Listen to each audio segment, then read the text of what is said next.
जैसा कि आजकल न्यूज़ में और पेपर में आजकल आ रहा है कि अभी हाल ही की घटना है कि एक परिवार ने आत्महत्या कर ली। अभी कल ही घटना है कि एक पति पत्नी ने मिलकर नदी में छलांग मार के आत्महत्या कर ली, क्योंकि उनके ऊपर लोन था और लोन वाले उनको परेशान कर रहे। वाकई लोन वाले बहुत ज़्यादा परेशान करते हैं। इस चीज़ का प्रमाण मैं खुद हूँ। मैंने एक होम लोन ले रखा है, बीच में कुछ प्रॉब्लम्स आ गई जिस कारण से इनकी 2 किस्तें बाउंस हो गई।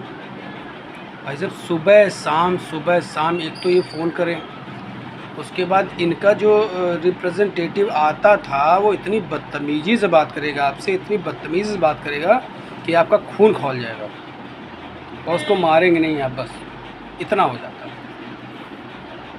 इतनी बेइज्जती करा के जाता है और 2 किस्तों के अंत में ही वकील साहब आ जाएंगे।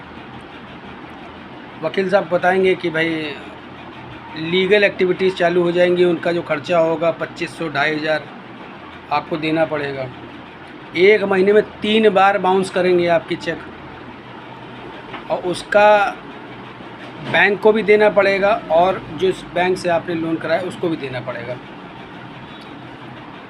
तो ये समझिए 550 600 वो खर्चा होता है एक बाउंसिंग में। तो अगर 500 मोटा मान लीजिए तो 5 × 1500 रुपये इस बैंक से हो, 1500 उस बैंक से, 3000 रुपये का आपका 1 महीने में आप ये बट्टा बैठा देंगे और ऐसे ही अगले महीने करेंगे 6000 रुपये हो जाएंगे। ऐसे ही बढ़ाते जाएंगे।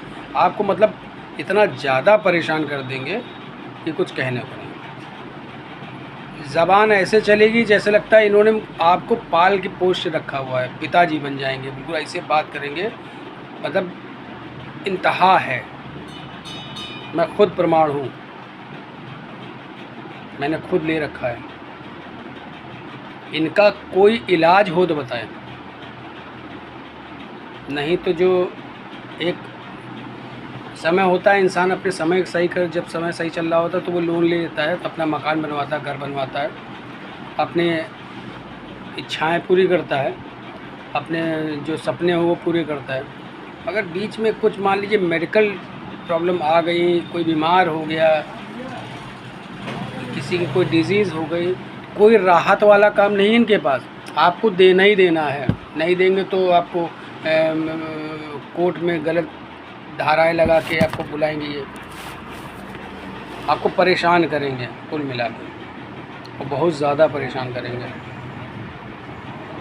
इसका कोई चारा नहीं है, मैं खुद प्रमाण हूँ। इतना ज़्यादा परेशान कर दिया था मुझे, इतना ज़्यादा परेशान कर दिया था कुछ नहीं कहने को नहीं।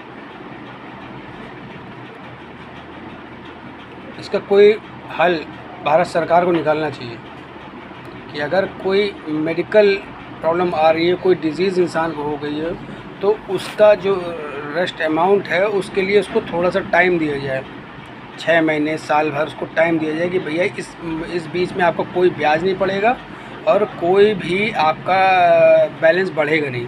जो जहाँ से है वो वहीं से अगले साल से स्टार्ट होगा, आपको उससे आगे देना है। इस तरह का कोई काम भारत सरकार को करना चाहिए, वित्त मंत्रालय को इस बात पे थोड़ा संज्ञान लेना चाहिए। आपके पास कोई सुझाव हो तो ज़रूर बताइएगा। धन्यवाद।